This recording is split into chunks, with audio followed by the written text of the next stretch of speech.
अस्सलाम वालेकुम dear students, welcome back to my channel biology with Mujahid Iqbal. जी तो बेटा, आज हम अपने अगर लेक्चर की बात करेंगे तो फर्स्ट ईयर बायोलॉजी में chapter number 3 cells and cellular organelles की हम बात करते हैं।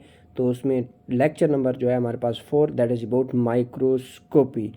इस लेक्चर में हमने जो चीज़ें डिटेल में डिस्कस करनी है बेटा, वो ये चीज़ें होंगी जिसमें सबसे पहले हम बात कर रहे होंगे माइक्रोस्कोपी, और इसमें हमने लाइट माइक्रोस्कोप की बात करनी है, स्ट्रक्चर ऑफ लाइट माइक्रोस्कोप की हमने बात करनी है बेटा। देन हम बात करते हैं बेटा इलेक्ट्रॉन माइक्रोस्कोप, और इसकी 2 टाइप्स की बारे में बात करेंगे, और इसमें जो स्ट्रक्चर है उनको भी हम डिस्कस करेंगे उसके। और उसके बाद हम बात करेंगे comparison between light microscope and electron microscope. Let's start with the topic microscopy. बेटा जो टर्म माइक्रो है, पहले इसको अंडरस्टैंड करें। माइक्रो मीन स्मॉल, और जिसमें हम मैक्रो की बात करते हैं MACRO, that means large. Micro mean small and scopy कहाँ से है? स्कोप से है। माइक्रोस्कोप एक टर्म हम पढ़ते हैं। और microscopy actually is a technique. Macroscopy is actually a technique by using microscope to see the objects that are too small to see with the naked eyes। हम अगर बात करते हैं माइक्रोस्कोप की, एक टेक्निक है जिसमें हम माइक्रोस्कोप यूज़ करते हैं। माइक्रोस्कोप को यूज़ करने की टेक्निक है। माइक्रोस्कोप यूज़ करते हैं उन ऑब्जेक्ट्स को देखने के लिए, उन चीज़ों को देखने के लिए जिनको देखने के लिए हमें किसी न किसी लेंस की ज़रूरत पड़ती है। इन अदर वर्ड्स, जिनको हम अपनी आँख से नहीं देख सकते, खुली आँख से, नेकेड आई से नहीं देख सकते। And that is known as microscopy. The term is known as, या technique is known as microscopy. याद रखिएगा, microscopy is a technique. Again I am going to repeat it. Microscopy is a technique that is used the microscope to observe the things, to observe the objects which are too small to see with the naked eyes, जिनको हम खुली आंख से नहीं देख सकते। और इस माइक्रोस्कोपी से रिलेटेड याद रखिएगा, हमारा मेन जो टारगेट होता है, 2 चीज़ें होती हैं माइक्रोस्कोप को यूज़ करने के लिए। एक जो टर्म है that is magnification. Magnification as actually जो है, it is the ability of the microscope. क्या है ये? It is the ability of the microscope to enlarge the image of an object. किसी भी ऑब्जेक्ट का इमेज जो है उसे लार्ज करना है। क्या करना है? लार्ज करना है। अगर एक ऑब्जेक्ट है, एक चीज़ है जिसको आप देख रहे हैं, उसका साइज जो है 1 माइक्रोमीटर है, और वो 10 माइक्रोमीटर तक लार्ज हो जाता है, या 40 माइक्रोमीटर तक लार्ज होता है, या वो 100 माइक्रोमीटर तक लार्ज हो जाता है, या वो 400 माइक्रोमीटर तक लार्ज हो जाता है, तो ये एक्चुअली उस माइक्रोस्कोप की क्या कहलाएगी? ये उस माइक्रोस्कोप की मैग्नीफिकेशन पावर कहलाएगी, या उसकी मैग्नीफिकेशन कहलाएगी बेटा। राइट। और मैग्नीफिकेशन को रिप्रेजेंट करते हैं सिंबल एक्स से। क्या है?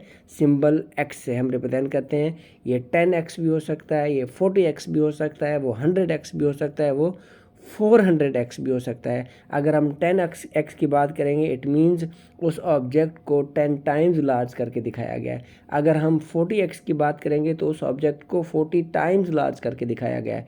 अगर हम 100x की बात करेंगे, उस ऑब्जेक्ट का जो एक्चुअल साइज़ था उससे 100 टाइम्स उसको इनलार्ज करके दिखाया गया है। अगर हम बात करेंगे 400x की, इट मीन्स वो जो ऑब्जेक्ट था उसका जो भी साइज़ था, जो भी माइक्रोमीटर में साइज़ था, वो नैनोमीटर में साइज़ था, उसको 400 टाइम्स इनलार्ज करके दिखाया गया है। जी बेटा, इसमें एक और बात जो याद करने वाली है वो ये है कि जितने भी लेंसेज यूज़ होते हैं ना, उनका जो प्रोडक्ट होता है ना, वो एक्चुअली क्या होती है? मैग्नीफिकेशन होती है। The total magnification is equal to product of all the lens magnifications. हर लेंस की जो मैग्नीफिकेशन होगी, उसको अगर मल्टीप्लाई करेंगे तो टोटल मैग्नीफिकेशन उस माइक्रोस्कोप की आ जाएगी। बेटा हमारे पास नेक्स्ट जो है दैट इज़ रेजोल्यूशन, और रेजोल्यूशन पावर हम कह सकते हैं। रेजोल्यूशन पावर एक्चुअली जो है, ये टर्म है, it is the again ability of the microscope to distinguish the two closely placed objects. Mean दो क्लोजली प्लेस्ड ऑब्जेक्ट्स जो होंगे ना, जो दो चीज़ें हैं, दो पॉइंट्स हैं, वो बिल्कुल पास हैं, उनके दरमियान डिस्टेंस जो है ना वो कितना है, वो उसको कितना उसने इनलार्ज करके दिखाना है। तो ये हमारे पास क्या डिस्टेंस को मेजर करना है एक्चुअली ना। इनलार्जमेंट का मतलब कि कुछ ऐसे डिस्टेंस भी होगा जिसको हम नहीं देख सकते, लेकिन हम नेकेड आइज से नहीं देख सकेंगे। जब हम माइक्रोस्कोप यूज़ करेंगे ना, हमें पता चलेगा कि इन दोनों के दरमियान डिस्टेंस कितना है। राइट हो गया। हमारे पास ये एक्चुअली एबिलिटी है to distinguish between the two points that are close together on an object. किसी भी ऑब्जेक्ट के ऊपर ये दो पॉइंट्स जो होंगे, अगर उनकी बात करें, या एक डॉट लगाते हैं उसके साथ एक और डॉट लगाते हैं, या विद इन द डॉट्स जो है आप देखते हैं कि और कितने स्पेसेस मौजूद हैं, कि दो क्लोजली प्लेस्ड ऑब्जेक्ट्स के दरमियान डिस्टेंस कितना होगा। वो जो एबिलिटी होगी माइक्रोस्कोप की, that is known as resolution. अच्छा, रेजोल्यूशन पावर जितना ज़्यादा होगी रेजोल्यूशन पावर, उतना ही जो फाइन डिटेल होगी किसी भी ऑब्जेक्ट की, वो हम स्टडी कर सकेंगे। The greater the resolution the फाइनर the detail can be observed. हम जितना रेजोल्यूशन पावर की बात करेंगे वो ज़्यादा होगी किसी भी ऑब्जेक्ट में, किसी भी दो पॉइंट्स के दरमियान जो उसकी फाइन डिटेल होगी, बिल्कुल जो हम देख भी नहीं सकते, जो ऑब्ज़र्व भी नहीं कर सकते, लेकिन उस सिचुएशन में हम उसको ऑब्ज़र्व भी कर लेंगे।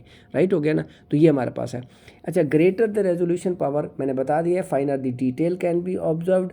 अच्छा, नेकेड आई जो है हमारी जो आई है, without any lenses, without any glasses, हम कितना चीज़ को देख सकते हैं, इसकी जो रेजोल्यूशन पावर है that is 0.1 millimetre. 0.1 millimetre important MCQ है, आपसे पूछा जा सकता है कि ह्यूमन आई की जो रेजोल्यूशन पावर है वो कितना है। मीन कि अगर दो पॉइंट्स होंगे वो क्लोजली प्लेस्ड होंगे, उनके दरमियान अगर 0.1 मिलीमीटर या उससे ज़्यादा का डिस्टेंस होगा तो हमें पता चलेगा, हमें ऐसा लगेगा कि एक दूसरे के साथ अटैच नहीं है, वो सेपरेट है। अगर इससे कम होगा ना डिस्टेंस, हमें ऐसा लगेगा ये दोनों एक दूसरे के साथ अटैच्ड है, इनके दरमियान कोई भी डिस्टेंस नहीं है।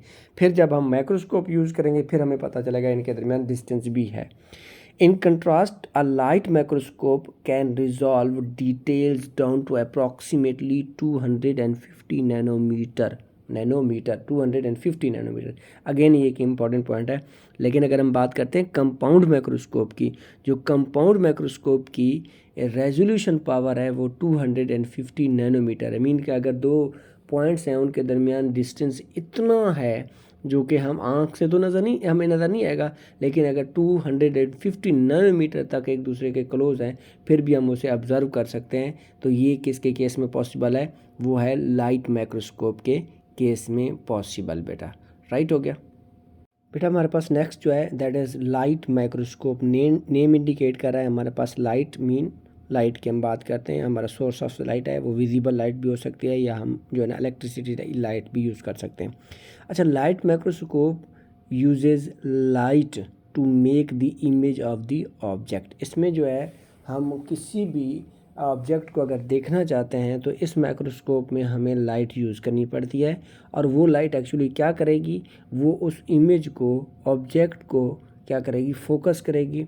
और इसमें होता क्या है, लाइट जो है, light passes through the object and then through the two glass lenses. इसमें क्या होता है, एक तो ऑब्जेक्ट से पास करेगी, ये हम डायग्राम में भी देख सकते हैं। तो ये हमारे पास क्या, ऑब्जेक्ट से लाइट एक मरतबा पास करेगी, और उसके बाद फिर वो लाइट दो लेंसेज से पास करेगी, देन जाके क्या होगा, हमारे पास जो इमेज है वो हमें क्लियर होगा, नज़र आएगा कि इसमें किसी भी देखने वाली है, इसमें जो इंडिविजुअल देख रहा होगा। One lens produces N enlarge image. अच्छा, इन दोनों का जो मेन पर्पस होता है इनको मैग्नीफाई करना, ऑब्जेक्ट को ना, इन दोनों लेंसेज की जो पावर्स होंगी ना, उनको हमने मल्टीप्लाई करना है, तो टोटल हमारे पास मैग्नीफिकेशन आ जाती है। जैसे अगर हम बात करते हैं एक लेंस है 10x और दूसरा लेंस है 40x, उनको हम मल्टीप्लाई करेंगे तो जो आंसर आएगा वो उसकी मैग्नीफिकेशन हो जाएगी उस माइक्रोस्कोप की। एक लेंस से जब वो लाइट पास करेगी तो वो क्या करेगा, इनलार्ज करेगा, दूसरा फिर मज़ीद उसको इनलार्ज करेगा, मैग्नीफाई करेगा, अल्टीमेटली उसकी क्या होगी, मैग्नीफिकेशन हो जाएगी। आफ्टर जैसे ये इन लेंस से लाइट पास हो जाएगी तो उसके बाद एंड के ऊपर क्या हो जाता है, एक जो देखने वाला होता है, व्यूअर होता है, एग्जामिनर जो होगा, उसके वो ऑब्जेक्ट जो है वो लार्ज नज़र आएगा। क्या आएगा? लार्ज नज़र आ जाएगा बेटा। राइट हो गया ना। इसमें लाइट यूज़ करते हैं हम, और दूसरा 2 लेंसेज यूज़ करते हैं हम, उनकी हम बात करते हैं कि आगे कौन कौन से स्ट्रक्चर में हम डिटेल डिस्कस करते हैं। अच्छा, इसमें कुछ फैक्ट्स हैं किसके? हमारे पास माइक्रोस्कोप के। तो ये जो हमारे पास लाइट माइक्रोस्कोप है, it can magnify the object up to 1500 times. इसकी जो मैग्नीफिकेशन होगी वो 1500x होगी। क्या होगी? 1500x की हम बात करते हैं इस पॉइंट ऑफ व्यू से। और इसकी जो रेजोल्यूशन होगी दैट इज़ 0.2 माइक्रोमीटर। क्या है? 0.2 माइक्रोमीटर। जो नेकेड आई की थी वो कितना थी? 0.1 मिलीमीटर। और ये क्या है? 0.2 माइक्रोमीटर की हम बात करते हैं। माइक्रोमीटर क्या होता है? 10⁻⁻⁶ मीटर के बराबर होता है। अगर 1 माइक्रोमीटर को मिलीमीटर के बराबर करेंगे 1/1000 मिलीमीटर की बात कर सकते हैं। राइट, इन अदर वर्ड्स आप ये कह सकते हैं 10⁻³ मिलीमीटर के बराबर 1 माइक्रोमीटर होता है हमारे पास। ठीक है। अच्छा, इसमें ये होता है कि हमारे पास जो रेजोल्यूशन पावर है ये लाइट माइक्रोस्कोप की, ये डिस्क्राइब कर रही है, ये बता रही है कि दो ऑब्जेक्ट के दरमियान अगर डिस्टेंस 0.2 माइक्रोमीटर हो या इससे ज़्यादा हो तो ये दिखा सकता है, अदरवाइज़ ये नहीं दिखा सकता। इसके साथ ही हम बात करते हैं कि जो लाइट माइक्रोस्कोप है इसका जो एडवांटेज है वो ये है कि हम ये लिविंग ऑर्गेनिज्म के लिए यूज़ कर सकते हैं, लिविंग सेल्स के लिए हम यूज़ करते हैं। किसी लिविंग ऑर्गेनिज्म के सेल को हम देख सकते हैं इस लाइट माइक्रोस्कोप के साथ। लेकिन जो ट्रांसपेरेंट सेल्स होते हैं उनको हमें कलर करना पड़ता है, स्टेन करना पड़ता है। लेकिन स्टेनिंग का एक ड्रॉबैक है। क्या है? स्टेनिंग का एक ड्रॉबैक है। वो ड्रॉबैक ये है कि स्टेनिंग के बाद सेल की डेथ हो सकती है। सेल क्या हो जाता है? डेड हो जाता है। इसमें पॉजिटिव एस्पेक्ट क्या है कि ये आई से, जो नेकेड आई है उससे ज़्यादा, कहीं ज़्यादा ऑब्जेक्ट को एनलार्ज करके दिखाता है। और दूसरा इसकी मैग्नीफिकेशन, जो रेजोल्यूशन पावर है सॉरी, वो भी बहुत ज़्यादा है। और इसके साथ ही हम बात करते हैं ये लिविंग सेल के लिए यूज़ करते हैं हम इसको। लेकिन अगर ट्रांसपेरेंट सेल्स हैं उनके लिए हमें स्टेनिंग टेक्निक यूज़ करनी पड़ेगी, कलरिंग करनी पड़ेगी। लेकिन कलरिंग से या स्टेनिंग से क्या होता है? सेल्स की डेथ हो सकती है। जी बेटा, हमारे पास नेक्स्ट जो स्लाइड है वो है हमारे पास माइक्रोस्कोप की एक स्ट्रक्चर दी हुई है, जिसमें एक्चुअली हम बात करते हैं ये कंपाउंड माइक्रोस्कोप है बेटा। इसमें सबसे पहले नीचे देखिएगा कि एक बेस है, और इसके साथ ही हम बात करते हैं हमारे पास एल्यूमिनेटर है, और उसमें से लाइट इमिट कर रही होगी। फिर आगे वो लाइट जो आएगी वो कंडेंसर के ऊपर जाएगी।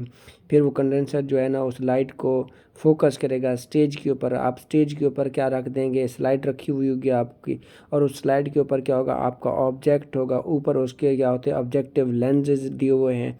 जो ऑब्जेक्टिव लेंसेज हैं वो क्या करेंगे? उसको आप उससे देख सकते हैं, उसको मैग्नीफाई कर सकते हैं। उसकी पावर होगी 10x भी है जो स्कैनिंग के लिए यूज़ कर सकते हैं, जो 4x होते हैं जो स्कैनिंग के लिए यूज़ कर सकते हैं। 10x जो है जो लो पावर रेजोल्यूशन होती है। 40x जो है वो हाई पावर होता है, और 100x उससे भी ज़्यादा होता है हमारे पास। और ऑयल इमल्शन वगैरह के लिए टर्म यूज़ करते हैं उसमें। इसके बाद जो है ना डिफरेंट पार्ट्स मेंशन है, स्टेज है, और इसमें स्टेज के साथ स्टेज क्लिप्स की हम बात करते हैं। फिर आर्म है, हेड है, और उसमें उसके ऊपर क्या होता है? आई पीस या ओक्यूलर लेंसेज होते हैं जिसको 10x मैग्नीफिकेशन उसकी होती है। और इसके बाद उस ऊपर जो है ना नाम के जो इमेज व्यूअर होता है, जो इंडिविजुअल देख रहा होता है, उसकी आई भी होती है, मतलब कि जो वहाँ से देखेगा।